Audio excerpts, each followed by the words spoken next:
Good evening, everyone. Welcome to SwatTalk. My name is Brandy Monk-Payton. I am class of 2007 and a member of the Alumni Council. We are thrilled to have with us today Ben Fritz, class of 1999, who will be discussing the Oscars and the future of film. For those who aren't familiar with SwatTalk, it is an awesome initiative brought to you by the Swarthmore Alumni Council that engages the broader Swarthmore community in seminars featuring a variety of individuals across industries who excel in their fields and are willing to share their knowledge and experience. This session will be recorded and you will be able to find it on the SwatTalk's recordings webpage within 2 to 3 weeks. For tonight, we will hear from Ben about his work for the first half and then have the second half of our time together for Q&A. You can submit your questions using the Q&A function. Please share your name and class year if applicable. So with that said, let me introduce our guest speaker, Ben Fritz. Fritz is West Coast Bureau Chief for US News at the Wall Street Journal. He previously covered Hollywood for the Journal, the Los Angeles Times, and Variety. His best-selling book, The Big Picture, The Fight for the Future of Movies, used material from the Sony Pictures hack and dozens of interviews to chronicle how superheroes, sequels, and toy franchises took over Hollywood and original films for adults became an endangered species. He lives in Los Angeles with his family. So with that, Ben, take it away. Thank you so much, Brandy. Thanks everyone for joining.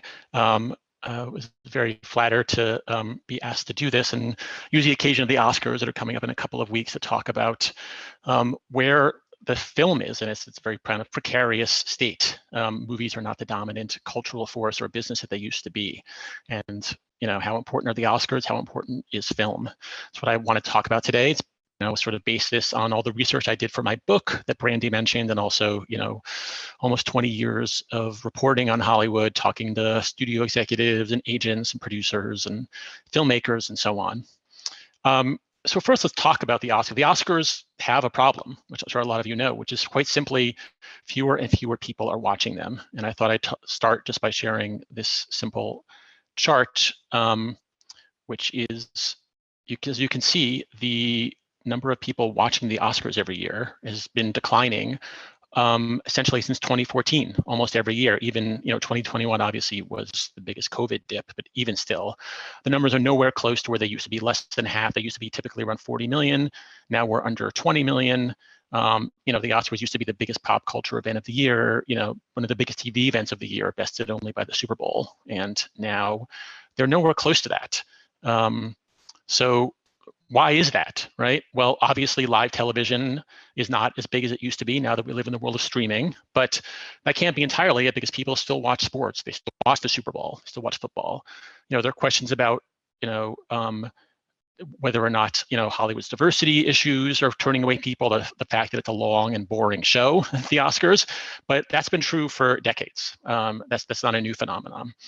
There is one big change, which I think you can see in this other chart that I will share, which is it has to do with the kind of movies that the Oscars honor. There you go. I hope you can see now. This is the number of tickets sold every year for the winning Best Picture. I'm doing tickets sold rather than box office because, of course, ticket prices go up so much compared to the 80s. It's hard to compare. But so this accounts for inflation. And as you can see, the average number of people who are seeing the Best Picture winner every year has been in precipitous decline. For most of the 2010s, if you look at those numbers, they barely even register. For the last 2 years, it's essentially zero. The movies that win Best Picture every year are essentially not the movies that people go to see. Are the Oscar voters snobs? Well, that's debatable, but I think with the exception of Black Panther, not many people would argue that the number one movies at the box office over the past decade, like Avengers Endgame or Jurassic World or any of the Star Wars sequels, really deserved to win Best Picture. I think what's really happened, as hopefully you were able to see in that chart, is that people aren't going to see dramas. They're not going to see original movies for adults very much anymore. They're going to see movies that are sequels or spin-offs or reboots, part of a cinematic universe. The types of movies that Oscar voters they've always chosen, are not the types of movies people go to see in theaters anymore. My favorite example to think about is that in 1988, Rain Man not only won Best Picture, It was the #1 movie in America. It's kind of mind-boggling to stop and think about that, because the idea that, just try to consider this, the idea that today Rain Man would be #1 at the box office, that it would beat every Marvel and DC and Pixar and Fast and Furious movie is laughable, right? We know there's no chance a movie like that could be #1 at the box office. The actual reality is that Rain Man, which is an original script whose main appeal is its stars, probably wouldn't even get made today. And if it was, maybe, if it did get made, it would be like a limited series for a streaming service. There's no way that it would be a $50 million budgeted movie that's released in theaters. And the reason for that is that the economic and cultural order of Hollywood has radically changed. It used to be that TV was, the idiot box, which is where you went to watch sitcoms or soap operas or procedural cop shows. That's because TV networks relied entirely on advertising to make money. They wanted to reach the biggest audience possible, which meant lowest common denominator fare. For most of the 20th century and into the late 2000s, film was a superior artistic medium. It was a place where people who were interested in original or sophisticated fare for adults went to be satisfied. Yes, studios made plenty of dumb, big budget films like Independence Day or Batman Forever or Lethal Weapon 3, but they released a wide variety of films like comedies and thrillers and independent dramas and big budget star vehicles. That's because movies used to make a lot of money. They made money at the box office, and then again when you rented a tape or bought a DVD, and again when HBO or Showtime paid millions to air it over and over. DVDs in particular were insanely profitable. It cost studios about $1 to make them, and stores paid $15 wholesale to buy them. At the peak of the DVD boom in the early 2000s, when everyone seemed to be buying DVDs on their way out of Walmart or Target or Best Buy, it was almost impossible to lose money on a movie. So studios made a lot of movies, and there was something for everyone, including intelligent adults. Now, it's really hard to make money on a movie. The DVD boom turned into a bust by the late 2000s, when it became a lot easier to rent a DVD from Netflix or those Redbox, the Redbox machines, which you remember seeing in every grocery store. It was easier to rent them than to buy them. So studios made a lot less money that way. And then came the high-speed internet, which made it easy to watch a film online, either legally or illegally. So studios had to start cutting back, and they did so by making fewer original dramas for adults. Why? Well, the economics of TV changed at the same time. Premium cable channels like HBO and streaming services like Netflix started making original shows in the 2000s and the 2010s. Because they weren't reliant on advertising, but were instead reliant on subscription fees, they could make shows that appealed more to niche audiences. And many of their early customers were affluent, educated adults who wanted sophisticated original programming like The Sopranos and House of Cards and The Crown. Once again, people were getting their Once people were getting their fill of that type of content at home, they weren't interested in going to theaters to see it. Now, look, some of you may, like me, love going to theaters, but the fact is that when most people have an option, they prefer to save the money and effort and stay home to watch stuff. And so increasingly, the only kind of movies that made sense for studios to produce were big budget event movies, because you can't get those on TV or a streaming service, and they're a much better experience, of course, on the big screen. At the same time, by the early 2010s, the international box office was becoming way more important to studios' bottom lines. Theaters were being built in Brazil and Russia and Mexico, and most significantly, China. And the emerging middle classes in those countries loved going to the movies. But original dramas and comedies are often culturally specific, and they don't translate well overseas. Plus, people in China who were spending what for them was a lot of money didn't want to see people talking. They wanted spectacle that they couldn't get at home. So the economic forces overseas, like the ones at home, they kept pushing studios toward big budget and lowest common denominator programming. You can sort of see TV and film are essentially switching places. The economic forces were changing their incentives and therefore changing the type of content that they're making. Because studios, TV networks, streaming services, they're just like any other business. They respond to economic incentives. The final component of Hollywood's changing economics has been the emergence of franchises. The most successful movie studio this century, by far, as I'm sure a lot of you can guess, is Marvel Studios. There's been nothing else like it, hit after hit after hit. And so instead of relying on movie stars who have to be paid a lot of money and can be mercurial and difficult, Marvel built a brand whose characters, like Iron Man and Captain America, are bigger than any individual star. And that was a huge change, right? You remember just 15 or 20 years ago, you would go to see a Tom Cruise movie or a Tom Hanks movie or a Julia Roberts movie or a Denzel Washington movie. Those were the main reasons people went to see a film. The studios paid people like them or Adam Sandler tens of millions of dollars to essentially do whatever they wanted because they were the brands. But what Marvel proved is that no, the intellectual property can be the brand. The franchise can be the brand. It can be more important than the stars. And it's a way better business, on a global basis. And also, by doing that, Marvel was able to make the movies they wanted on their schedule instead of relying on the stars. And so Marvel was able to tie together all of its films into one grand narrative. It was able to convince fans to see 2 or 3 movies every year. In the old model, when you were trying to use the same stars for each movie, it took a few years before a sequel could come out. But in the Marvel Cinematic Universe, there's a new film that ties into the last one every few months. So for fans, these are must-see movies that were worth leaving home. They're worth spending money to see them in a theater. And, it's an incredibly successful business, which is why Marvel is, hasn't had an unprecedented level of success.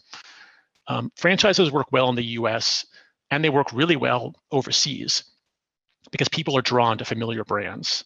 If you're going to leave your home and spend something like $50 for tickets and popcorn, or if you have kids and have to hire a babysitter, maybe $100, I think most people would rather know what they're going to get. And when you go to watch the latest iteration of Transformers or Fast and Furious or Toy Story, you can be pretty sure you know what you're going to get. It's not going to surprise you for better or for worse. So and the fact is now, if you're going to take a gamble and watch something original that might be great or might be awful, it's the kind of thing that in Hollywood they describe as execution dependent because you don't know going in whether it's going to be great or not. You're going to see that kind of content. Most people would rather do it at home because the marginal cost of watching something at home on Netflix is 0.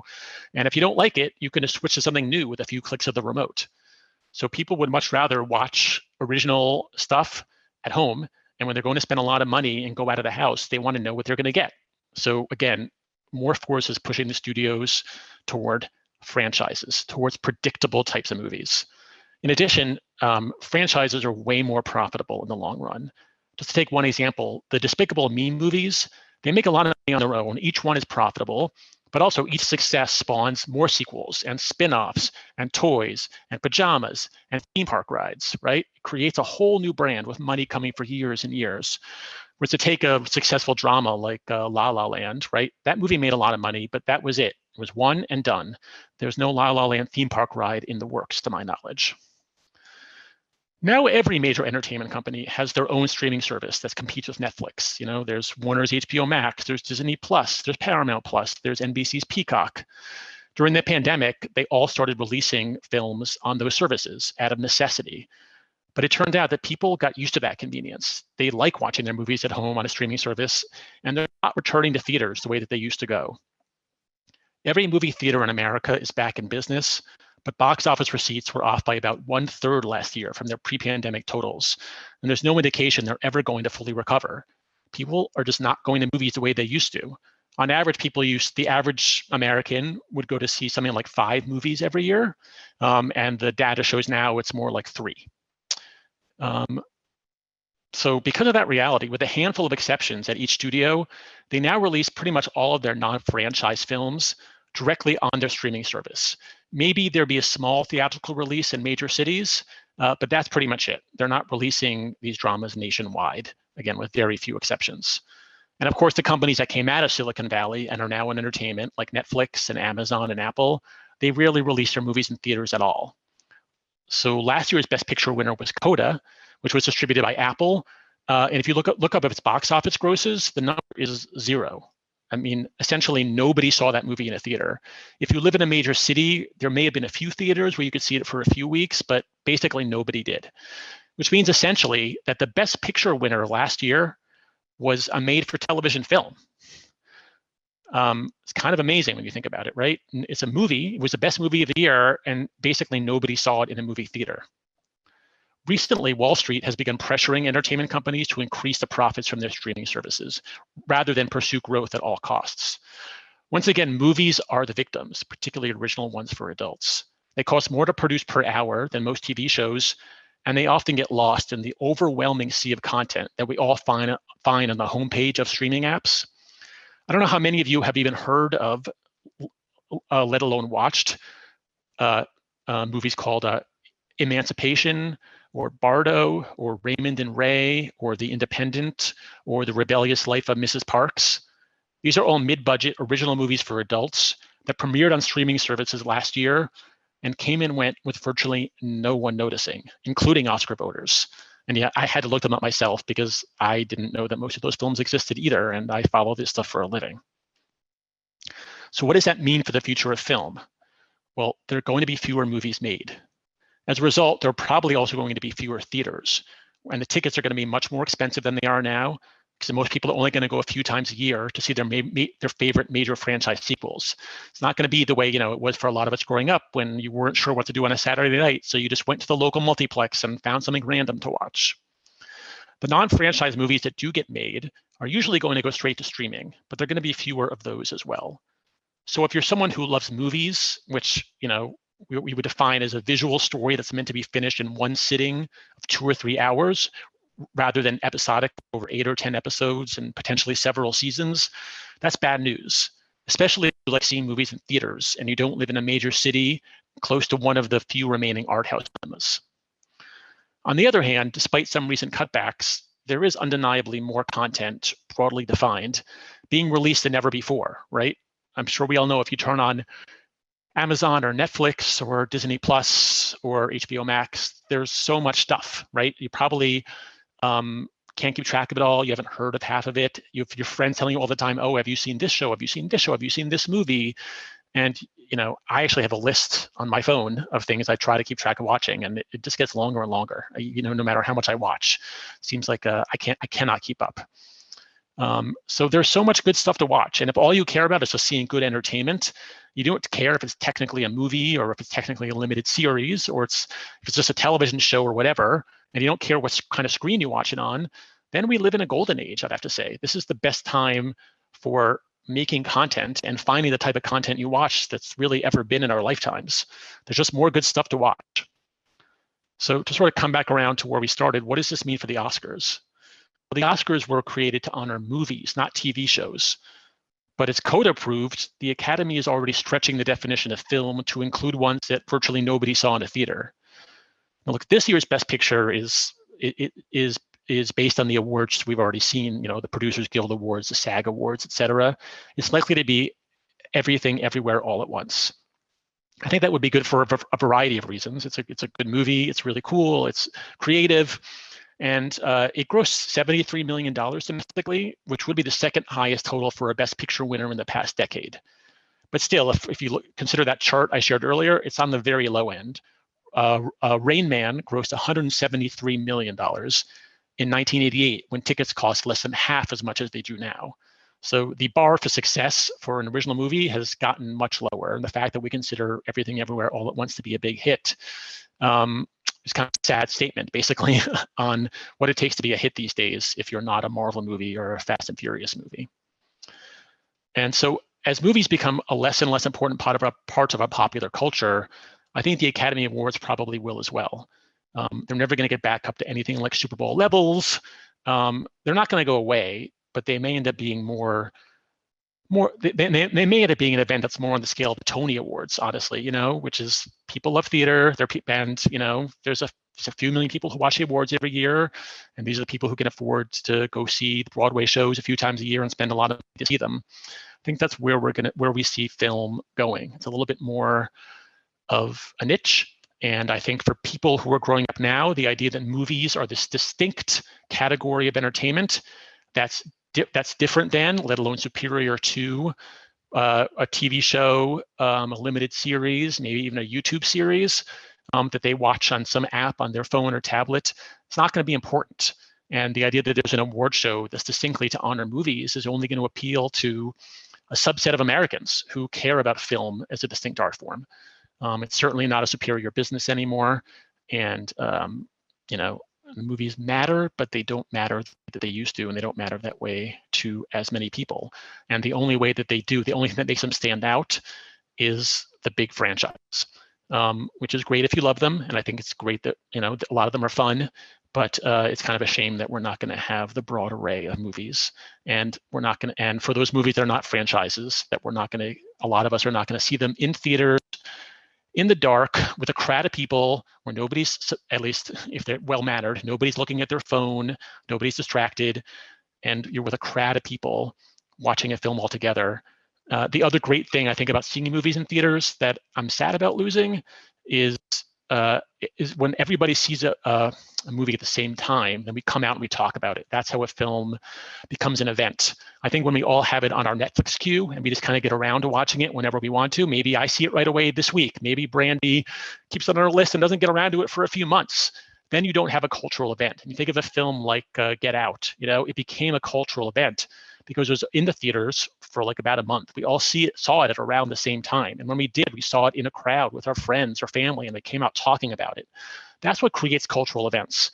It's very rare to see a Netflix show or an HBO Max show become a cultural event. There's very few that do, and most of the stuff that Netflix puts out is kind of come and go. Some of us watch it, some of us don't, and they don't make a big cultural impact the way that movies do, the way that movies and theaters do. And that's what I'm worried about losing. I think it's great that we have so much content to watch now. I think it's great that more people who make their content can get it seen. But it's a shame that film, which has a special power to bring people together in a theater and create a really memorable moment, is declining in cultural importance. And of course, the Oscars, which are meant to honor them, are declining along with it. And on that slightly pessimistic note, I think I'll pause and maybe turn it over to Brandy, see if you have a few questions for me before we go to the audience. Thank you so much, Ben, for this wonderful presentation. As a film and TV professor, I find it both fascinating and distressing, sort of laid out about the industry. So yes, if you have questions, please put them in the Q&A feature. So I'll give you a couple of minutes to start doing that. I guess one question that I have, and on this kind of sour note, but maybe not. I mean, we would need the entire night to discuss sort of Disney and Marvel and, what I call kind of the tyranny of the MCU and what it is, the impact it's had on Hollywood. Do you foresee there being an exhaustion of exciting content? I feel as though, particularly now with the latest Ant-Man, maybe even the latest, Doctor Strange movie, right? Yeah. There were fringe combos about them being kind of boring, despite sort of Sam Raimi, right? Despite having, injecting new blood into these franchises in terms of the directors. So I wonder, do you foresee an exhaustion of exciting content and perhaps in decreasing audience interest with this kind of transmedia storytelling across film and TV, right? The kind of imperative that you must watch the Disney Plus show before you can watch the film, and then it kind of goes in this cycle. I do think, that's the point, Brandy, I do think that Marvel is in danger of having overdone it there, especially now that there's so many TV shows on Disney Plus as well. And you can see it in the results. So we don't know the ratings for the Disney Plus shows. They don't release that. It's hard to say, but we know that the latest Ant-Man, for example, its second weekend drop was huge. It was the biggest second weekend drop in the box office of any Marvel movie. We also know that a couple of years ago, they released Eternals, which was the first true Marvel flop. I mean, it was just a big disaster. It lost a lot of money. So the idea that everything is must-see, I think, has become a little bit less true, just because, and I'm sure that has to do with the fact that there's so much to watch. Instead of 2 or 3 movies per year, there's 2 or 3 movies per year plus 3 or 4 or 5 shows on Disney Plus to watch. And there's so much other great content out there. So people are starting to skip stuff. It's becoming a little bit of a must-see. So I think Marvel has had a bit of a misstep in that. And I think you may see them start to correct and pull back a little bit to try to make each piece of content a little special. That said, people have asked me in the past, are fans going to get tired of superheroes? Are we going to go back to the original stuff? And the fact is there's really no evidence of that. Superheroes are, it's actually, I don't think of it as a genre like, say, Westerns. I think of it almost as like a way of storytelling. And there are superhero movies that are comedies like Deadpool. There are R-rated dramas like Logan. There are action and adventure movies. There are science fiction movies like Guardians of the Galaxy. You can do lots of stuff in the superhero framework. And there's really while some movies do a little bit better and some we're seeing a little bit worse, overall, this is the most successful type of film storytelling that we've had, and there's no evidence that fans are tired of superheroes overall. Thank you. So we have a question, anonymous. What is the role of reviewers in the success, both financial and for awards of movies, and how has that changed over time? Yeah, reviewers, that's interesting. I mean, reviews, the thing that's had a huge influence on film from reviewers, for better or worse, is the rise of Rotten Tomatoes and Metacritic, right? And the scores that they have. So for a lot of people, reviewers are just sort of an input into Rotten Tomatoes and a score that comes out on the other side. On the one hand, that's very powerful. I think a really bad Rotten Tomato score is, especially for a movie that doesn't have a built-in brand, can be really damaging. And on the other hand, a high one can be very important. And because you see Rotten Tomato scores being advertised on film, and if you go look at the movies on iTunes, they show the Rotten Tomato score. But for you actually like film criticism, as in you care about what they write, and you actually like to read a certain film critic, and you care about their intelligence, I mean, in that sense, they've become less influential. I don't think the idea that just, the Wall Street Journal panned this film or love this film makes as big of an impact anymore. And I don't think people even know who their favorite critics are, except again, for a niche audience who really cares about film criticism. So I think the compilation score of reviews has become more important than it used to be, but the individual critics have become less. Great. Andrew Scott Taylor, class of 2009, says, do you think the Academy strategy of expanding the number of Best Picture nominees to 10 in order to potentially include more blockbusters, right, we think about Top Gun, will ultimately have any impact on viewership numbers? Well, it hasn't so far. I mean, they started that in the I think the early 2010s, and we've seen the number fall. And I think that's in part because it's a little bit of a scam, because there's 10 Best Picture nominees, but there's 5 Best Director nominees. And if you look at the Best Director nominees, you usually know what the actual favorites are, right? Which are the ones that are really likely to win. It's very, very rare that a movie wins Best Picture and it's not even nominated for Best Director, which is why I would be shocked if Top Gun or Avatar, which are the two, box office blockbusters this year that are nominated for Best Picture, win. I think people will tune in if they think a movie that they love actually has a real chance of winning a bunch of awards. But so far, just this idea of, oh, we're throwing a bone to Black Panther, even though it's not really going to win anything, has actually fooled many people. Thank you. Jason Zengerle says, do you foresee a day when the award system, particularly the Oscars, changes its format to consider streaming series like The Sopranos alongside feature films, or will it always be Emmys, Academy Awards, film and TV that way? That's a great question, Jason, because I've always thought that would kind of make sense. I mean, the idea that like you have one award show for films and one award show for TV shows doesn't really make sense the way people consume content now. And the Golden Globes has a lot of issues, as some of you may know, but one reason it's kind of a fun show is they do film and TV together in one night. And I think it would make sense to have one kind of mega award show that combines the best of TV and film and cares less about how each is strictly defined, because again, people don't have those strict categories in their minds. It's this old-fashioned thing where there's an Academy of Motion Pictures and there's an Academy of Television that still exist in Hollywood, and they're distinct organizations with their own distinct award show. But I think if they were smart, they would start putting it together. I mean, I think every year I talk to friends here in LA about what their favorite film is, and some people end up saying, "Well, my favorite film last year actually was White Lotus," right? Which is a TV show, but people think of it as it's essentially one, whatever, a 7 or 8 hour story, and for them maybe that was their favorite story, and and honestly, you could think of all the Marvel movies as essentially an episodic TV show that just keeps going and going and going, even though they're technically films. So I don't think these distinctions make as much sense to consumers anymore, and I think if the academies were actually willing to do it, which they're currently not, it would actually be smart and cool. Great. Yeah, there's a lot of questions about sort of streaming and sort of that kind of collapse that you just laid out. Michael Henley says that you make it a good for the loss of movie as a cultural event. However, might not the multi-season episode series be replacing the standalone movie in our culture? And is it possible that social networks can replace the buzz created by the in-theater experience? I mean, that's an interesting question, Michael, and I think it happens occasionally. Sometimes you'll see a TV, like Game of Thrones, certainly, right, in this last, as the seasons went on, every Monday morning, people were talking about it, right? So if something is really successful, and I think if they release it weekly, you can build buzz, but it's rare and it's hard. Maybe a few TV shows do that every year. One thing that's true that studios, the streaming services have learned, if you want to build buzz, it's much better to do a weekly release. Netflix has always been committed to this, where they just drop the whole season at once.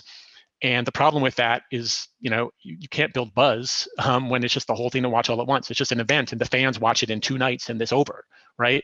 The TV shows that are released weekly do a much better job of building some of that buzz. But I still think it's rare, and it doesn't happen as often as it does in film, And I bet a lot of us can, when we think back to some of our favorite movies, we can remember, I remember being in line to see Jurassic Park, honestly, when I was a kid, for example. It's pretty rare that I remember where I was when I watched, a TV show. It just doesn't have that kind of force that going out of the house and being in the crowd does. Yeah. Marshall Curry asks, when streaming first came out, there was a lot of talk about how a long tail would enable unusual independent films to find audiences and justify their expense. Are you surprised this hasn't turned out to be correct? I'm actually not surprised. I remember when that book, The Long Tail, came out, and I honestly, it was pretty clear to me it was wrong. I didn't get the economics of the entertainment business anymore, which is the fact is these big budget blockbusters make a lot more economic sense.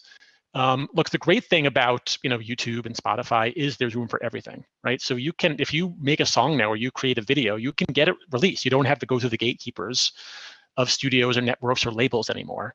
But 99% of that stuff doesn't make any money. You need to get attention. And it's very hard to get attention now. And the way to get attention is to have a big brand behind it. So, and in fact, the more content there is out there, I think, the more these brands matter because they cut through the clutter. Everybody knows about the latest thing from Marvel or Star Wars or Mission Impossible or whatever, right? But some random artist just created a really cool new short film they released on YouTube. Well, it's great that anybody can see it, but the odds that you're going to find out about it they're just minuscule. So, I think it would be great if a lot more content was making more money and the playing field was more even. But the fact is that the more stuff there is to sift through, the more important these sort of big blockbuster brands are than they even used to be. Mm-hmm. Brendan Nyan from Class of 2000 asks, how are changes in the Chinese market affecting what films get made or will get made? If China were close to most American films, how much would change? And also, what do you think about separate awards categories for mid and high budget films? China has a huge influence on what gets made. So as the Chinese market became big in the 2000s and late 2000s and 2010s, you would see studios changing scripts and self-censoring ahead of time to make sure their movies would get past the Chinese censors. And there's some movie brands that are bigger in China than they are here. Transformers, some of the Transformers movies, for example, and they only get made because of that. More recently, during tensions during the Trump administration, and then now continuing now, China has been, what's the word? They've been off and on whether they're letting American movies in, and that's actually cut off some revenue from Hollywood studios. And also the Chinese movie business, the movies they make themselves have become more successful, actually. More Chinese people are seeing more Chinese movies, whereas they used to kind of only see American movies. And that's definitely hurt Hollywood. But still, the taste of Chinese consumers have a big impact on what Hollywood makes. And, to whatever they need to do to get their films in there, to get them past the censors and get released in China will always really matter to studios. I don't know if you've all heard this, but there was a remake of Red Dawn that was made about a decade ago. It's one of my favorite stories I've ever done. And the producers changed, the original Red Dawn, the enemies were the Soviets. Then when they produced the remake, they were like, oh, we'll make the enemies the Chinese. But in between the time it was made and when it was set to be released, China became this big open market for movies. And no studio would release it because they knew that it would offend the Chinese government. And then China might not let that studio release other films in China. So the producers had to go back in, spend millions of dollars, use digital effects to change every Chinese flag to a North Korean flag, change every reference to China to North Korea, because nobody cares about offending North Korea at all. The other thing, different categories from mid-tier, for mid-budget and high-budget films. I am skeptical of that. There was, a brief moment in the Oscars a year or two ago where they were going to have a separate category for like best blockbuster or best popular film, and then that got killed because I don't know. Then it's like, well, this isn't the real, like, which one is the real best picture? Like which one is just like throwing a bone to the fans again? I think if you just have this award for best big budget film, it doesn't feel like, well, how does that, is Top Gun better or worse than Everything Everywhere All at Once? Shouldn't there be a way that they go head to head? So, and where exactly do you draw that line of, between the budgets? So I'm really skeptical of that. But you certainly do hope that Oscar voters are willing to consider, a broad array of films, and you want to, on the one hand, you don't want to see Ant-Man win Best Picture. That would be stupid, right? On the other hand, you want the Oscars to be relevant to the kind of movies most people are seeing. Thank you. Anonymous says, what are the economics behind a true Best Picture winner? Is the era of a blank check movie for a true auteur ending, especially post-Babylon? How much does a studio or financier really get from a Best Picture winner if it's a financial dud? And I think also someone wanted to clarify what the 1997 movie was that won Best Picture that got that was very widely viewed. Sure. The movie that throws off the chart is Titanic. Okay, that's the one. Yes, that's the one. So the economic, it used to be that when I remember actually in the Sony Pictures hack, there actually was an analysis that if you win Best Picture, you get, I forget what it was, but X million dollars more of DVD sales you can expect. And when you're nominated, you could release it in more theaters. And so overall winning Best Picture used to be, something in the tens of millions of dollars more. Now, I think there's virtually no impact. Maybe you'll get some more views on your streaming service where the film is allowed. So this idea that, we'll write a blank check to this auteur so that we can win Best Picture. The economics of that, as far as, it'll make money for us in the long run, don't make sense. The only way you see companies doing it is if they're trying to establish themselves in Hollywood and be taken seriously. So when Netflix first started making movies, they gave pretty big blank checks to filmmakers like Scorsese, who made The Irishman, for that example, for God knows how much money, and Alfonso Cuarón, who made Roma, which was a very expensive movie for what it was, a black and white original drama. And they were in hopes of winning Best Picture, which they actually never did, because Netflix wanted to be seen as a place where serious filmmakers would go and work with. That was the reason they did it, not because it would make an impact on their bottom line.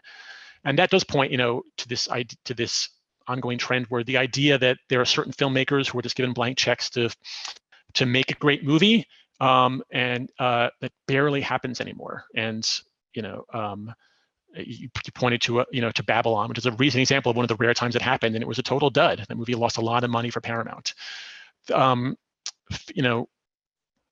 Those movies are still, as I said, very execution dependent. And if they don't come out perfectly, people won't go see them. Steven Spielberg, right? One of the best, most respected directors in the history of Hollywood, made his film The Fabelmans, came out last year. It's nominated for Best Picture. Check the box office gross. It's dismal. I don't know exactly what it is right now, but last I saw it was maybe like less than $20 million. Nobody cares to see it. These are, if it's not a blockbuster, almost nobody will see it. I think the only directors left who are brands of their own, who any studio would basically leave a blank check to, I think there's two left. There's James Cameron and there's Christopher Nolan. They are both brands on their own, and they keep having hit after hit, and that's it. I don't think there's any other director who studios would just give a blank check to anymore. Interesting. So Dallas Brennan Rexter, class of 1994. I work in documentary film, and I have seen that marketing budgets are increasing at a rate that outpaces the production budgets. Is this new cost of cutting through the noise part of the problem? It feels like the bulk of the films being funded / distributed lately are those with celebrities and influencers attached, limits the scope of the films being released. Yes, right. So marketing is very hard now, and especially if you're making documentaries, right? These aren't based on well-known brands, and you need something to stand out. So yeah, they love to have celebrities or a salacious true crime story, right? Something that will stand out. And and marketing is really, really hard now because there's so much stuff competing for our attention, as we all know, on social media and everything else. So again, it used to be that there was just so much less content being produced in every sense of the term, whether it's television or online video, which didn't exist anymore, or movies, that people knew everything that was coming out. If you were a fan, you knew what was coming out on the TV networks in the fall, and you knew the handful of movies being released each week, and you could keep track. And now it's just impossible. So yeah, if you're making a documentary movie, it doesn't matter how great it is or not. Like, you have to have serious marketing behind you in order to cut through the clutter. Even if you're lucky enough to get onto Netflix or Paramount Plus or whatever, right? Still, are people going to find it on the homepage? It's not a guarantee. Whereas it used to be, well, if Warner Brothers is going to release your film, people are going to hear about it. Some people are going to see it. But now you can be released by a major company and still virtually nobody watches it if you don't have a good marketing budget and don't get some good buzz. Yeah. Another question, going back to streaming. So Paramount, HBO Plus, Netflix, Hulu, Prime, etc. How about convergence of streamers? Could it be the case that cable, or can we do different kinds of bundling? I mean, we're already doing that, right? Streaming is the new cable, which is hilarious. I tell my students. But yeah, yes. How is that sort of industry kind of operating? Yes, there will inevitably be fewer streaming services in a few years. Right now, everybody is launching their own, trying to stake their own ground, get a bunch of subscribers. And for one of two reasons. The economics are either you'll be one of the successes, you'll be dominant, or you'll have enough that you'll be attractive to get bought. So if you look at the second tier, right, the top tier, there's Netflix for sure, there's Disney Plus for sure. Then there's Amazon and Apple are primarily tech companies, right? They're not primarily entertainment companies, so they're just doing their own thing. They don't even care if they make money per se in entertainment, right? They're sort of, Amazon makes entertainment to get you to subscribe to Prime and keep subscribing to Prime. And Apple, same thing. They want to bring you into the Apple universe of devices. But for the rest of them, if you're not Netflix or Disney Plus, right? The rest of them, there's HBO Max, Peacock, Paramount Plus. They're not all still going to be around. I think you'll see one company or another buying each other and merging their streaming services. I mean, for Peacock and Paramount Plus would be an obvious comparison, obvious combination. I wouldn't be surprised if NBC Universal buys Paramount, for example, or if Warner and NBC Universal merge and HBO Max and Peacock kind of fold into one. You're going to see stuff like that happen. There will be fewer of the streaming services. This idea of bundling them together, well, I actually don't think you're going to see that happen because each company wants to have a direct relationship with the consumer, right? So Disney wants you to pay money to Disney. They want you to have a Disney login. They want to know who you are, Brandy, because then they know what you're watching, and they can keep track of that, and they can use it to market to you, and so on, right? If you let say Spectrum, your cable company, or Verizon sell you, the streaming package, which includes Disney Plus and HBO Max and whatever, then Verizon has the relationship with you. They have your data, and Disney and Warner don't. So you're not going to see companies selling a bunch of streaming services together in one package the way you used to get all your channels on cable. But you are going to see fewer streaming services. You're going to see some companies buying each other, and there's no way the market can sustain all the ones that we have now. Yeah, no, that definitely makes sense. And especially, we've been immersed in this environment of peak TV, and there's going to be a bust. And something that I've been interested in is, a lot of these companies, right, are canceling programs unexpectedly, right? Many that feature diverse representation. And so what do you make of these kinds of business strategies that are, seen as tax write-offs, right? What are the ramifications for creatives, right? But then also in terms of the audience and building a kind of trust or a compact, right, between an audience, that gives the information to a streamer, right, and that streamer has license to kind of, get rid of one of their favorite shows without accounting for it. So yeah, could you say more about that? Sure, Brandy, it's a great question. So first, just to talk about why this is happening. I mean, entertainment companies, like most public companies, they really respond to what Wall Street wants. And a year ago, Wall Street was like, grow your streaming. We just want to see growth, grow, grow, grow. They don't care if the streaming services are losing money. So they were all just investing and producing as much content as they could to get people to subscribe as much as they could. And they didn't care if they were losing money, as long as the subscription numbers went up.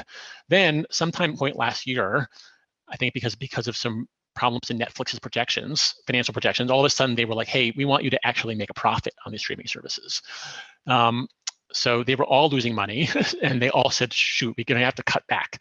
And they're producing fewer stuff. And also, as you pointed, another way to save money is these write-offs. And it actually, you would think from the outside, well, what does it cost? Just keep a random TV show on your service. What does it matter? But actually, at certain times, in certain business expenses, it actually costs money to keep it on, and it saves money to get rid of it. And especially when Discovery and Warner merged, because of the cost of the merger, there was a moment where they could get a tax write-off for anything they killed as part of the merger.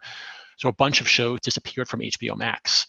And they're just making economic decisions. It's sort of all they see it as. They're a business the same way that General Mills might stop making a brand of cereal.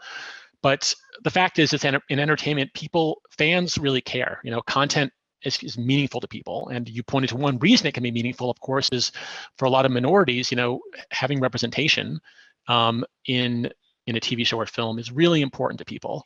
And when something just disappears and all of a sudden you just can't find it anywhere, people really get hurt and it really affects them. And, the CEOs kind of don't care. They're just looking to, make their shareholders happy. But that's what goes to show that this stuff is it's not just a business. It's really meaningful to people.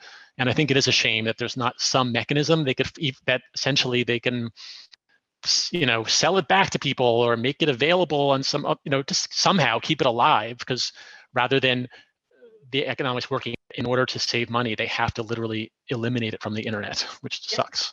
Yeah, and I mean, and you were saying the DVD bust, right? Like the kind of impermanence of the archive, right? The sort of physical media is now gone too, in a large part. So, really not having anywhere to find these until, they. That's a great point. It used to be, if you were a fan of some canceled TV show, well, you could just buy the DVDs yourself, right? Now it just disappears. It's gone entirely. So a couple of questions. Jonathan Shakes says, might someone invent a new form of movie unrelated to superheroes that attracts people back to theaters? What elements might help that new form succeed? And then tacking on to that, Bernard Bennett asks, will art houses survive? So for the first question, I certainly hope so, right? I like superhero movies fine. I think them are good, but they do feel a bit oppressive at this point, and you want to see more other kinds of films. So it should be doable. I would hope so. I just don't know what it is, and I'm not a filmmaker. So I hope that's right. I hope people are thinking about it. I'm sure people are thinking about it. I hope that they succeed in a way that just feels like there's more diversity in the sense of types of storytelling that we can get on the big screen, and that it still draws big audiences. But right now, there's not a lot of it. And even, films that aren't technically superhero films like Fast and Furious, they kind of feel more and more like one, to be honest, for me. So I hope that's true. I'm sure it will be eventually, but it hasn't come along yet, unfortunately. Art house theaters, on the second question, they're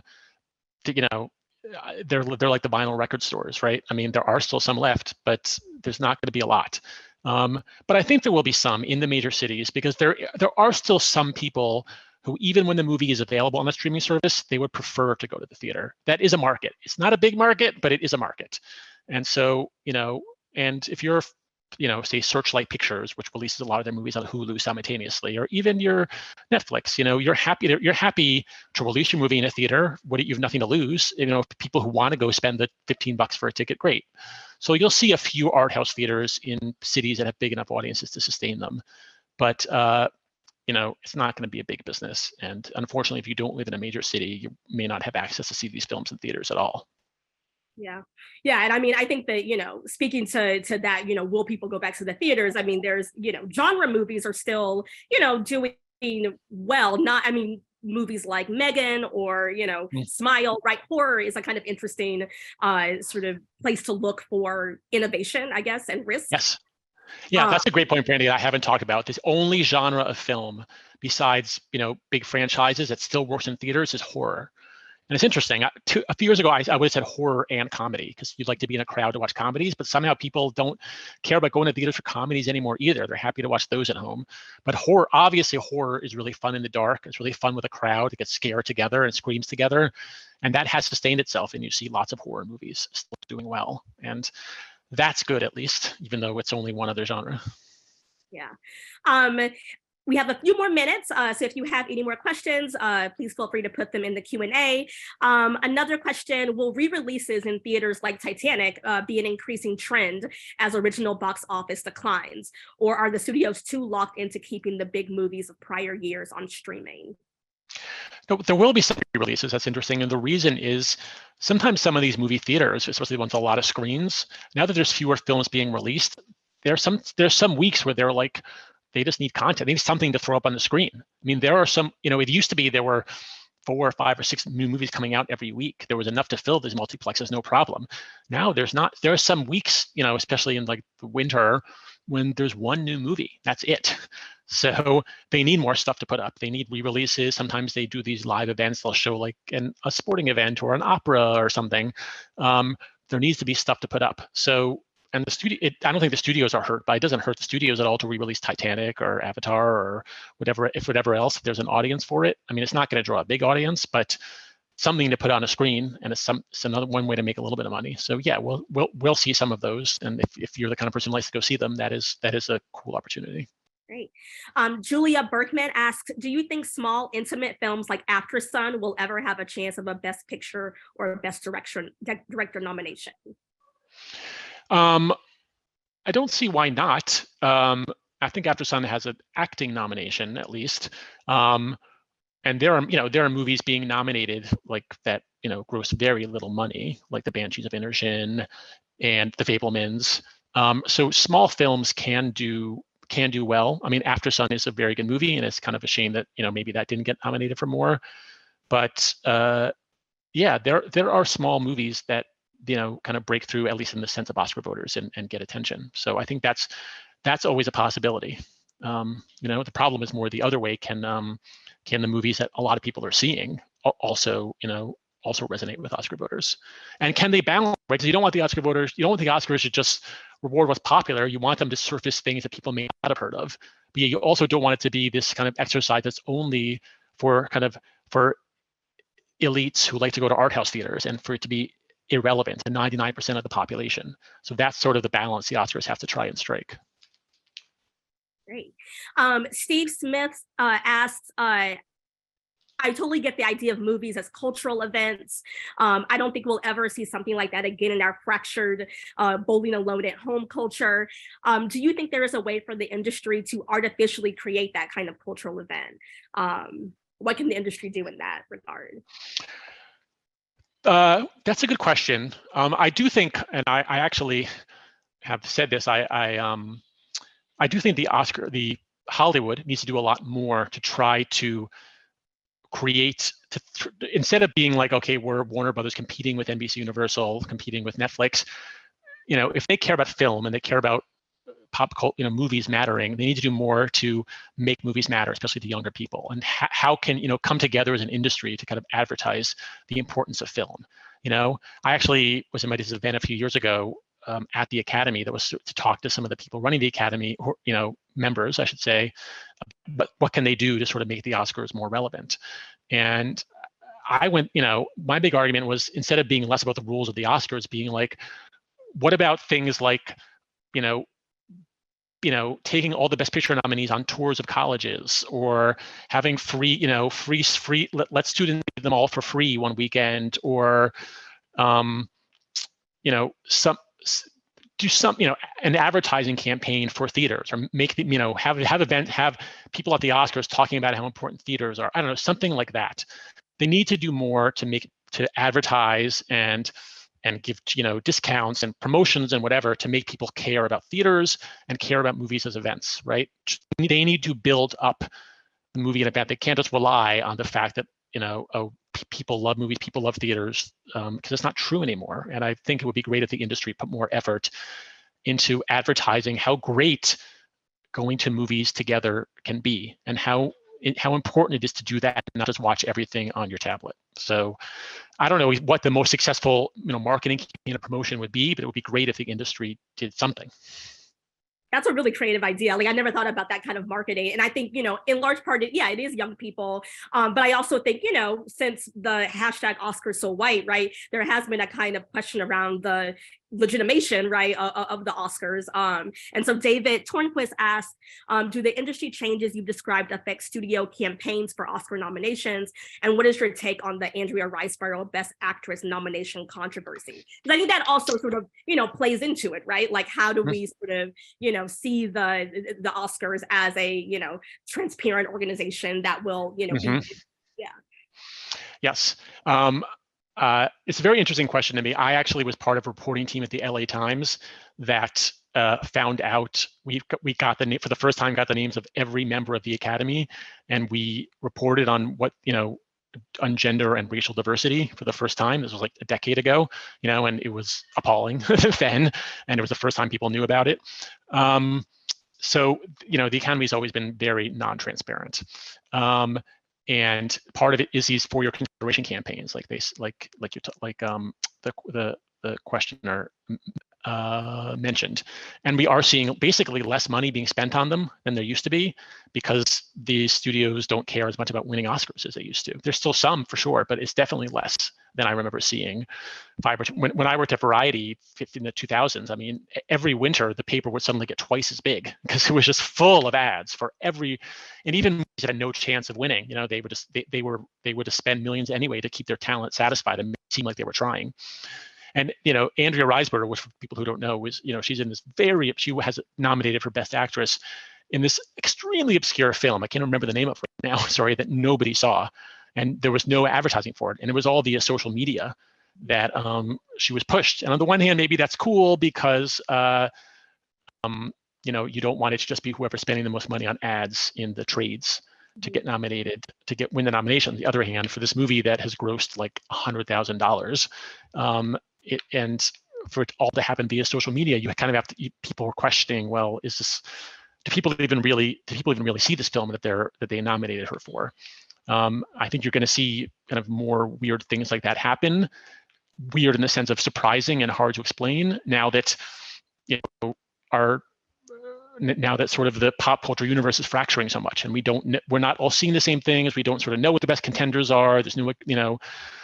There's no agreement on what the best movies of the year are. Some people don't care about them. You're going to see weird stuff like that happening. Great. Well, I think we're at the end. Thank you, everyone, for joining us and putting your questions in. There were way too many questions, but thank you so much, Ben, for joining us. We'll be watching the Oscars. Thank you very much, Brandy. This was fun. Thank you. Thanks, everyone.